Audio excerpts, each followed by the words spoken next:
Je vais revenir sur un autre petit détail qui m'a extrêmement choqué. On est donc là, c'était au début, hein, donc je reviens en arrière, on est sur le nord de Kiev. Il y a des bombardements sur le nord de Kiev. Je ne sais plus exactement le lieu où j'étais, mais je peux le retrouver. C'était un endroit où il y avait encore, je crois que c'était vers Tchernobyl, entre Tchernobyl et la région de Kiev, où il y avait encore justement des affrontements et des bombardements.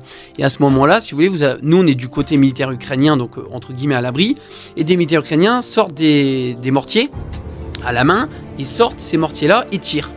Sauf qu'en fait, ces mortiers-là, au lieu d'atterrir sur le point qu'ils voulaient, donc sur des Russes, hein, je ne sais pas exactement, atterrissent 100 mètres avant et ces obus atterrissent dans un petit parc.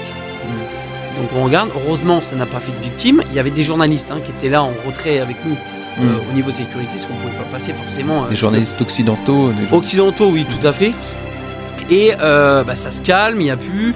Les militaires avancent, nous on reste toujours en retrait pendant des heures et des heures, ça se passe. Et au bout d'un moment on nous dit c'est bon, vous pouvez y aller. Donc on est escorté, on passe, qu'en fait on devait passer par cet endroit-là pour aller à un endroit stratégique. Donc on devait attendre. Et au moment où on passe là, on passe du coup devant ces obus qui étaient tombés, et là je vois donc des médias en train de filmer. Et j'écoute, parce que c'est en anglais, et ils disent oui, voici les points d'impact des obus russes, voilà, ça a bombardé donc des lieux civils dans un parc, etc. J'attends qu'ils finissent, je vais les voir, et je leur dis pourquoi vous dites ça là en fait. Je dis vous savez très bien ce qui s'est passé, vous étiez avec moi. Et ils me disent non, mais c'est pas grave, ça fera des images. Voilà ce qu'on me répond. Je me dis mais c'est pas possible quoi.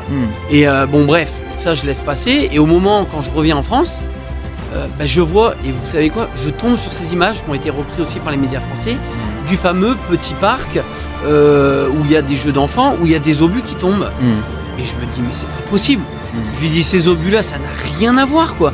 C'est une faute de militaires ukrainiens derrière. Ça peut arriver ça peut arriver, et en fait ça a été détourné en frappe russe.